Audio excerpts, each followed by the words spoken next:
Welcome to my YouTube channel. ನಾನಿವಾಗ ಬೆಂಡೆಕಾಯ್ದು ಪಲ್ಯ ಮಾಡಾಕತ್ತೆ ನೋಡ್ರಿ, ಇನ್ಸ್ಟೆಂಟ್ ಹಾಕಿ ಯಾವ ಥರ ಮಾಡೋದು ಈಸಿಯಾಗಿ ಅಂತ.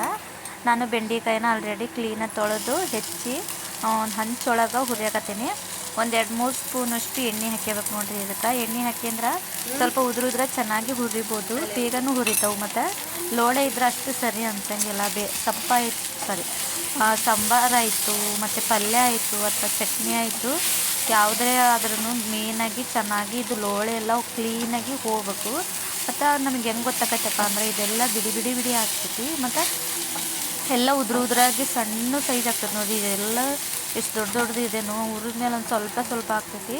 ಆವಾಗಲೇ ನಮಗೆ ಗೊತ್ತಾಕೈತಿ ಇದು ಕರೆಕ್ಟಾಗಿ ಪರ್ಫೆಕ್ಟಾಗಿ ಹುರಿದೈತಿ ಅಂತೇಳಿ. ಮೇಯ್ನಾಗಿ ನಾವು ಕ್ಲೀನಾಗಿ ಎಷ್ಟು ಚೆನ್ನಾಗಿ ಹುರಿತೇವೋ ಅಷ್ಟು ಚೆನ್ನಾಗಿ ಪಲ್ಯ ಸಾಂಬಾರು ಎಲ್ಲ ರುಚಿ ಆಕೈತಿ. ಮತ್ತು ಚಟ್ನಿನೂ ಭಾಳ ಚಲೋ ಆಗ್ತೈತಿ. ಇದು ನಾನು ಹುರಿಯಾಕತ್ತೆ ನೋಡ್ರಿ. ಈಗ ಒಂದು 10 ನಿಮಿಷ ಅಂತೂ ಬೇಕಾಕೈತಿ. ಇದು ಚೆನ್ನಾಗಿ ಹುರಿಬೇಕಂದ್ರೆ ನಾವು ಅರ್ಜೆಂಟಿಗೆ ಹುರಿದ್ವಿ, ಹಂಗೆ ಅರ್ಧಂಬರ್ಧ ಹುರಿದ್ವಪ್ಪ ಅಂದ್ರೆ ಅಷ್ಟು ಟೇಸ್ಟಾಗಿನೂ ಬರೋಂಗಿಲ್ಲ ಚಟ್ನಿ.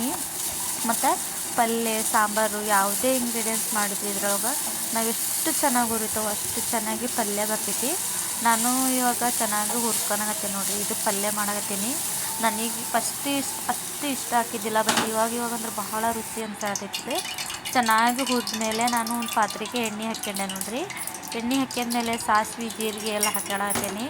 ನನಗೆ ವಿಡಿಯೋ ಮಾಡೋಕೆ ಟ್ರೈಪ್ಯಾಡ್ ಫೋನ್ ಇಡೋಕೆ ನನಗೆ ಪ್ಲೇಸ್ ಅಡ್ಜಸ್ಟ್ ಆಗೋವಲ್ದು, ಯಾಕೋ ಏನೋ ಗೊತ್ತಿಲ್ಲ. ಅದು ಮತ್ತು ಈರುಳ್ಳಿ, ಹಸಿಮೆಣ್ಸಿನ್ಕಾಯಿ, ಕರಿಬೇವು, ಕೊತ್ತಂಬರಿ ಇಷ್ಟೇ ಹಾಕಕತ್ತೆ ನೋಡ್ರಿ. ನಾನು ಸಿಂಪಲಾಗಿ ಇಂಗ್ರೀಡಿಯೆಂಟ್ಸು, ಅದ್ರ ಟೇಸ್ಟ್ ಅಂದ್ರೆ ಭಾಳ ರುಚಿಯಾಗಿತ್ತು ಪಲ್ಯ ಮಾತ್ರ. ನಾನಿವಾಗ ಸಾಸಿವೆ ಹಾಕ್ಯಂಡೆ ನೋಡ್ರಿ. ಇವಾಗ ಕರಿಬೇವು ಹಾಕಕತ್ತೀನಿ. ಕರಿಬೇವು ಸ್ವಲ್ಪ ಚಟಪಟ ಅನ್ಬೇಕು, ಚೆನ್ನಾಗಿ ಸ್ಮೆಲ್ಲು ಬರ್ತಾ ಇರ್ತೈತಿ. ಅದಾದಮೇಲೆ ಮೇಯ್ನಾಗಿ ಹಸಿಮೆಣ್ಸಿನ್ಕಾಯಿನ ಹಾಕ್ಬೇಕು ನೋಡಿರಿ. ಹಸಿಮೆಣ್ಸಿನ್ಕಾಯಿನೂ ಚೆನ್ನಾಗಿ ಬೇಯಬೇಕು, ಆವಾಗಲೇ ಟೇಸ್ಟು ಚಲೋ ಆಕೈತಿ. ಆಮೇಲೆ ನಾವು ಈರುಳ್ಳಿ ಹಾಕಕತ್ತೀನಿ.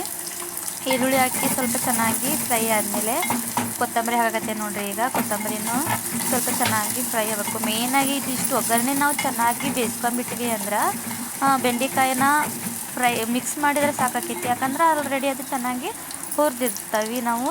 ಇದನ್ನು ಒಗ್ಗರಣೆ ಎಲ್ಲ ಆಲ್ರೆಡಿ ಬೆಂದಿರ್ತೈತಿ. ಚೆನ್ನಾಗಿ ಮಿಕ್ಸ್ ಮಾಡಿಬಿಟ್ವಿ ಅಂದ್ರೆ ಪಲ್ಯ ಅಂದ್ರೆ ಒಂದು 5-10 ನಿಮಿಷದಾಗ ಆಗ್ಬಿಡ್ತೈತಿ ನೋಡ್ರಿ. ಒಂದು ಸೈಡ್ ನಾವು ರೊಟ್ಟಿ ಮಾಡೋಕೆ ಇಟ್ವಿ ಅಂದ್ರೆ ಇನ್ನೊಂದು ಸೈಡ್ ಪಲ್ಯನೂ ಆಗ್ಬಿಡ್ತೈತಿ. ಒಂದು ಸೈಡ್ ರೊಟ್ಟಿ, ಬಿಸಿ ರೊಟ್ಟಿ, ಈ ಥರ ಬಿಸಿ ಪಲ್ಯ ತಿನ್ನಕತ್ವಿ ಅಂದ್ರೆ ನಮಗಂತೂ ಎಷ್ಟು ರೊಟ್ಟಿ ತಿಂತೇವೆ ಅನ್ನೋದು ಗೊತ್ತಂಗಿಲ್ಲ, ಅಷ್ಟು ಇಷ್ಟ ಆಗೈತಿ ಇದು ಬಿಸಿ ಪಲ್ಯ ಮತ್ತು ಬಿಸಿ ರೊಟ್ಟಿಗಂತೂ. ನಾನು ಈ ಪಲ್ಯ ಮಾಡಿದ ಕೂಡಲೇ ಬಿಸಿ ರೊಟ್ಟಿ ಮಾಡೋಕ್ಕಂತ ಇಟ್ಟಿದ್ದೆ, ಮಾಡೋಣ ಅಂದ್ಕೊಂಡಿದ್ದೆ. ನಾನು ಇದು ಪಲ್ಯ ಆದ ಕೂಡಲೇ ರೊಟ್ಟಿ ಮಾಡಕತ್ತಿದ್ದೆ. ನನ್ನ ಮಗನಿಗೂ ಇದನ್ನೇ ಲಂಚ್ ಕಟ್ಟಿ ಕಳಿಸ್ಬಿಡ್ತೆ. ನಾನು ಜಾಸ್ತಿ ನಾಷ್ಟ ಮಾಡೋಕೆ ಹೋಗಂಗಿಲ್ಲ. ರೊಟ್ಟಿ ಚಪಾತಿ ಈ ಥರನೇ ನನಗೆ ಅವನಿಗೆ ಜಾಸ್ತಿ ಕಟ್ಟೋದು ನಾನು ಲಂಚಿಗೆ. ಇಲ್ಲಾಂದ್ರೆ ಅವರು ಸ್ನ್ಯಾಕ್ಸ್ ಎಲ್ಲ ತಿಂದುಬಿಡ್ತಾವೆ, ಊಟನೂ ಮಾಡೋಂಗಿಲ್ಲ. ಇದು ಮೊದಲಾಗಿ ನಾವು ಊಟನೇ ಅವ್ರಿಗೆ ಜಾಸ್ತಿಯಾಗಿ ರೂಢಿ ಮಾಡಿಸ್ಬೇಕು. ಆಟೋಮೆಟಿಕ್ಲಿ ಅವ್ರು ದೊಡ್ಡವ್ರು ಆಗ್ತಾ ಅವ್ರು ಹೊರಗಿನ ಫುಡ್ಡು ಅವರೇ ತೊಗೊಂಡು ತಿನ್ನೋಕೆ ರೂಢಿ ಮಾಡ್ಕೊಂಬಿಡ್ತಾರೆ. ಬಟ್ ನಾವು ಇವಾಗಿಂದನೇ ಸ್ವಲ್ಪ ಮನೆಯಿಂದ ಊಟ ಮಾಡಿಸಿದ್ರು. ಇವಾಗಿನ ಫುಡ್ಡು ನೋಡಿದರೆ ಎಂಥ ಹೆಲ್ದಿ ಫುಡ್ ತಿಂತೇವೆ ಅಂದ್ರೂ ಅದ್ರ ಕೆಮಿಕಲ್ಲು ಅದು ಇದು ಹಳಮುಳ ಇದ್ದೇ ಇರ್ತೈತಿ. ನಮ್ಮ ಕೈಯಲ್ಲಿ ಎಷ್ಟಾಕೈತೋ ಅಷ್ಟು ಸ್ವಲ್ಪನಾದರೂ ಪೌಷ್ಟಿಕ ಆಹಾರ ಕೊಡಬೇಕು ಅಂದ್ರೆ ನಾವು ಈ ಥರ ಮನೆ ಊಟನೇ ಮಾಡಿಸ್ಬೇಕು ನೋಡಿರಿ ಅವ್ರ ಮಕ್ಕಳಿಗೆಲ್ಲ. ನಾನಿವಾಗ ಉಪ್ಪು ಹಾಕಕತ್ತೀನಿ ನೋಡಿರಿ. ಉಪ್ಪನ್ನು ನಮ್ಗೆ ಎಷ್ಟು ಬೇಕಾಕೈತಿ ಅಷ್ಟು ಉಪ್ಪು ಹಾಕಬೇಕು. ಇದಕ್ಕೂ ಸ್ವಲ್ಪ ಅರಿಶಿನ ಪುಡಿ ಹಾಕಕತ್ತೀನಿ. ಬೇಕಂದರೆ ಅರಿಶಿನ ಪುಡಿ ಹಾಕ್ಬೋದು, ಇಲ್ಲಾಂದರೆ ಬಿಡ್ಬೋದು. ಯಾಕಂದರೆ ನಮ್ಗೆ ಸ್ವಲ್ಪ ಗ್ರೀನಾಗಿ ಇರಬೇಕು ಅನಿಸ್ತೈತಿ, ಅದಕ್ಕೆ ನಾನು ಅರಿಶಿನ ಪುಡಿನ ಹಾಕ್ಬೋದು, ಇಲ್ಲಾಂದರೆ ಬಿಡ್ಬೋದು. ಚೆನ್ನಾಗಿ ಎಲ್ಲ ಫ್ರೈ ಮಾಡ್ಬೇಕು ನೋಡಿರಿ. ಈಗ ಉಪ್ಪು ಹಾಕಿದ ಮೇಲೆ ಅಂತೂ ಚೆನ್ನಾಗಿ ಫ್ರೈ ಆದಮೇಲೆ ನೋಡಿರಿ, ಈಗ ನಾನು ಹುರಿದಿರೋದು ಬೆಂಡೆಕಾಯಿನ ಹಾಕತ್ತೀನಿ. ನಾನು ಹಂಚನೆ ಡೈರೆಕ್ಟಾಗಿ ತಗೊಂಡು ಪಾತ್ರೆಗೆ ಸುರುವಾಕಂತ ಹೋದೆ, ಬಟ್ ಕೈಯೆಲ್ಲ ಸುಟ್ಬಿಡ್ತು. ಮತ್ತು ಜಲ್ದಿನೇ ಹಂಚಿಟ್ಟಿಬಿಟ್ಟೆ ನೋಡಿರಿ. ಇವಾಗ ಚೆನ್ನಾಗಿ ಮಿಕ್ಸ್ ಮಾಡತ್ತೀನಿ. ಏನಾಗಿ ನಾವು ಈ ಥರ ಒಗ್ಗರಣೆ ಒಳಗನ ಚೆನ್ನಾಗಿ ಬೆಂಡೆಕಾಯಿನ ಮಿಕ್ಸ್ ಮಾಡಾಕತ್ತೇವೆ. ಮೇಯ್ನಾಗಿ ಏನಪ್ಪ ಅಂದರೆ ಇದಕ್ಕೆ ಒಂದು ಡ್ರಾಪ್ನು ನೀರು ಹಾಕಬಾರ್ದು. ನೀರು ಹಾಕಿದ್ವಿ ಅಂದ್ರೆ ಪಲ್ಯ ಅಂತೂ ಒಂಚೂರು ಚೆನ್ನಾಗಿ ಬರೋಂಗಿಲ್ಲ ನೋಡಿರಿ. ಇದು ಒಂದು ಡ್ರಾಪ್ ಅಷ್ಟು ನೀರು ಹಾಕ್ಬಾರ್ದು.